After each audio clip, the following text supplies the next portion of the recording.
Anong babago sa taon ninyo? Ha? Yun ang dinadala ng malas sa inyo. Hindi ka nahiya sa buong Pilipino? Hanggang ngayon, ganyan ang ugali nyo? Ha?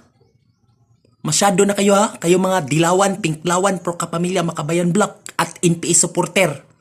Lalo na ang mga BBM supporter.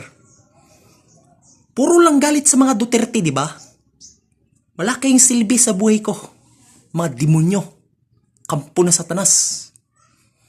O ngayon, wala na ang block time ng Litsi Ibisbin sa TV5 ngayon. Tinatanggal ni, alam ko si Willie Rebillame ang pinaalis ng block time ng Litsi Ibisbin sa TV5.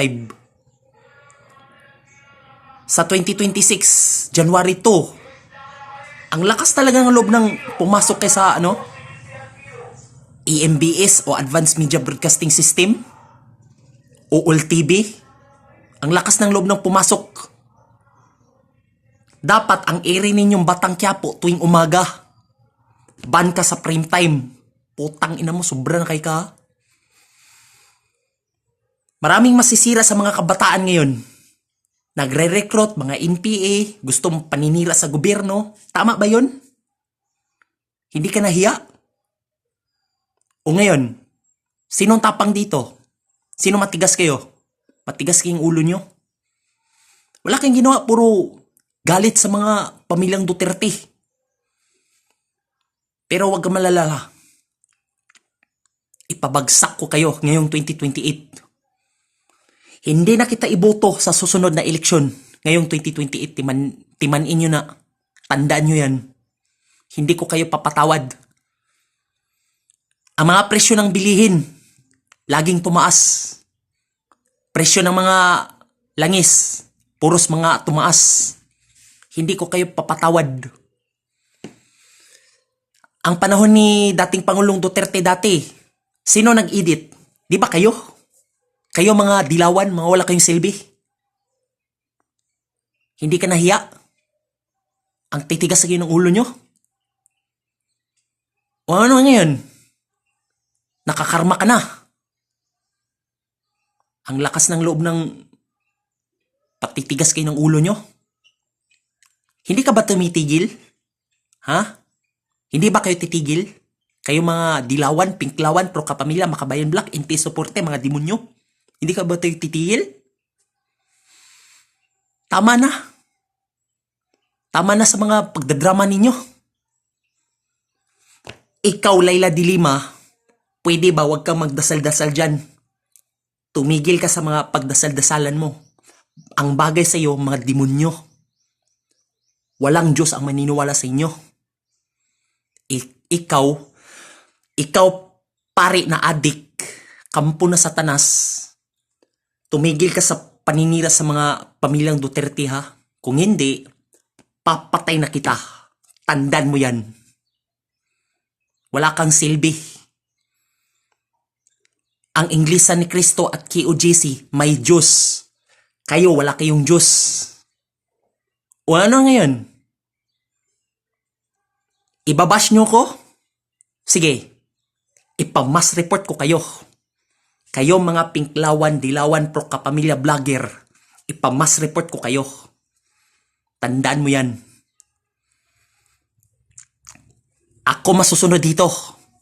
Kami mga DDS. Galit kami sa inyo mga dilawan, mga wala kong silbi. Bakit nyo iboton nyo si Bam Aquino, Kiko Pangilinan, itong party list, ML, Akbayan, Kabataan, Gabriela, at teachers. Bakit binoto nyo? Bakit disqualify ang mga Duterte youth? Wala sila kilalaman dito. Kayo may mali. Ang mga Duterte tama, di ba? Hindi ko gusto ng ugali nyo eh. Mga kasama, ngayong 2028, wag nating iboto sa susunod na eleksyon itong mga dilawan, pinklawan, pro-kapamilya, makabayan black at NPA supporter. At lalo na, ang mga Marcos vlogger. Wag nating iboto sa susunod na eleksyon. Tandaan nyo yan. Pero ngayon, Hindi ako ka-vlog ngayon kaya wala akong connection. Offline ako eh. Ito, tandaan mo. Magbabayad ka sa mga kasalanan mo. Ikaw, traidor na presidente. Ang asawa mo, dilawan. Di ba? Ang asawa ni Bongbong Marcos, dilawan yan. Magkaanak ni Maruhas, di ba? Ang sarap kita patayin, di ba? Tandaan mo to. Hindi ko kayo papatawad. Tandaan mo yan. Magbabayad ka sa mga kasalanan mo. Pero huwag kang malala. Sa taga Mindanao, maraming Duterte ang sinusuporta. Ayaw namin mga dilawan. Ayaw namin mga dilawan. At mga traidor na PBBM supporter. Ayaw namin. Ang gusto ko, puro Duterte at Bongo. Ang gusto namin, iboto natin ngayong 2028, Sara Bongo tandem. Period. Yun ang video ko.